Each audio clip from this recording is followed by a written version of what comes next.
जब व्यापारिक विवाद सार्वजनिक मंच पर आते हैं तो यह केवल कंपनियों के वित्तीय हितों का सवाल नहीं होता, बल्कि यह उन प्रक्रियाओं और नियमों का भी प्रश्न बन जाता है जो इन विवादों को सुलझाने में सहायक होते हैं। Texmo pipes and products limited और लॉर्सन एंड ट्रूबो लिमिटेड के बीच का यह मामला एक ऐसा ही उदाहरण है जिसमें एक छोटे ऑपरेशनल क्रेडिटर ने एक बड़े इंफ्रास्ट्रक्चर और इंजीनियरिंग दिग्गज पर बकाया राशि की वसूली के लिए कानूनी कार्रवाई की। इस घटनाक्रम से जुड़े कई प्रश्न उभरते हैं। क्या यह मामला अन्य व्यापारिक विवादों के लिए एक मिसाल बनेगा?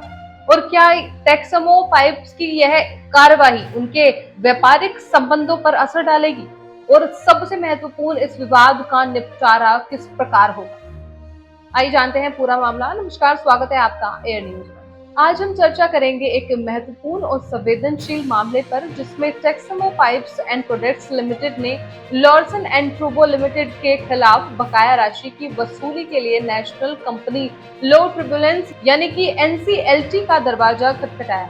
आइए जानते हैं इस मामले की विस्तृत जानकारी और इसका गहराई से विश्लेषण करते हैं।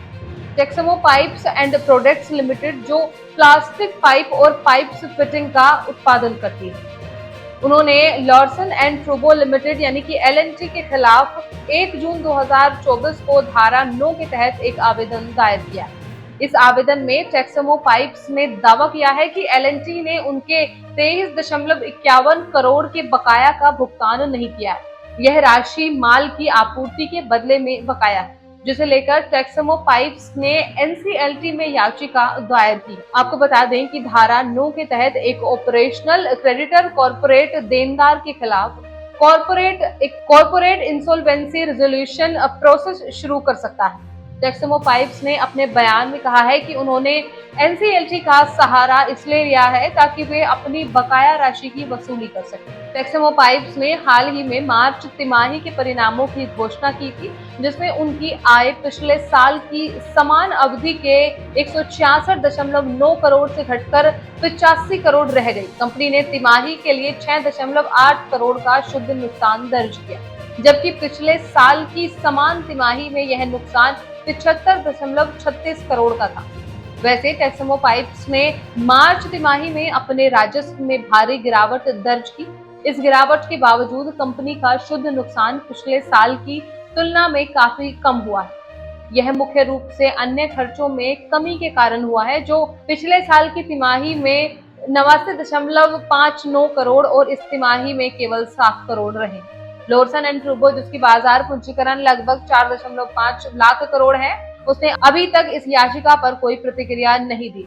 इस मामले में उनकी प्रतिक्रिया महत्वपूर्ण होगी क्योंकि यह उनके वित्तीय दायित्वों और व्यापारिक नीतियों पर प्रकाश डालेगी। धारा 9 के तहत ऑपरेशनल क्रेडिटर को यह अधिकार होता है कि वे कॉर्पोरेट देनदार के खिलाफ इंसॉल्वेंसी प्रक्रिया शुरू कर सकें। यह प्रावधान व्यापारिक विवादों के निपटारे के लिए एक महत्वपूर्ण साधन है, खासकर तब जब देनदार कंपनी भुगतान करने में असमर्थ होती है। टेक्समो पाइप्स की यह कार्रवाई उनकी वित्तीय स्थिति को मजबूत करने का एक प्रयास हो सकता है। कंपनी की हाल की तिमाही के परिणाम बताते हैं कि उन्हें वित्तीय चुनौतियों का सामना करना पड़ रहा है और इस विवाद का निपटारा उनकी आर्थिक स्थिति को बेहतर बना सकता है। वैसे इस प्रकार के व्यापारिक विवाद भारतीय व्यापारिक इतिहास में नए नहीं है। पहले भी कई छोटे और मध्यम उद्योग बड़े निगमों के खिलाफ अपने बकाया की वसूली के लिए कानूनी प्रक्रिया का सहारा ले चुके हैं।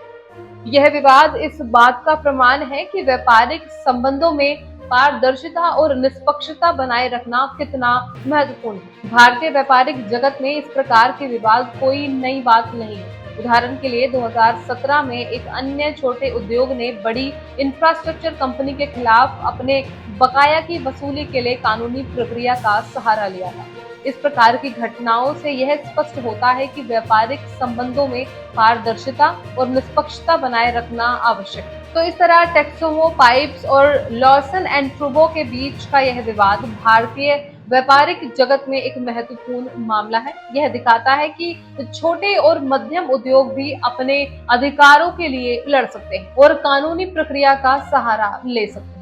इस विवाद का निपटारा इस बात पर निर्भर करेगा कि दोनों कंपनियां कैसे अपने मामले को प्रस्तुत करती हैं और NCLT क्या निर्णय लेता है। तो फिलहाल इस रिपोर्ट में बस इतना ही। इस मुद्दे से जुड़े कोई भी सवाल या अपने विचार आप हमें हमारे कमेंट में लिख सकते हैं। उसी तरह की देश और दुनिया के तमाम खबरों के लिए चैनल को सब्सक्राइब करके बेल आइकन को दबाना ना भूलें, ताकि आने वाले समय में आपको हमारी महत्वपूर्ण वीडियो की नोटिफिकेशन समय से प्राप्त हो सके।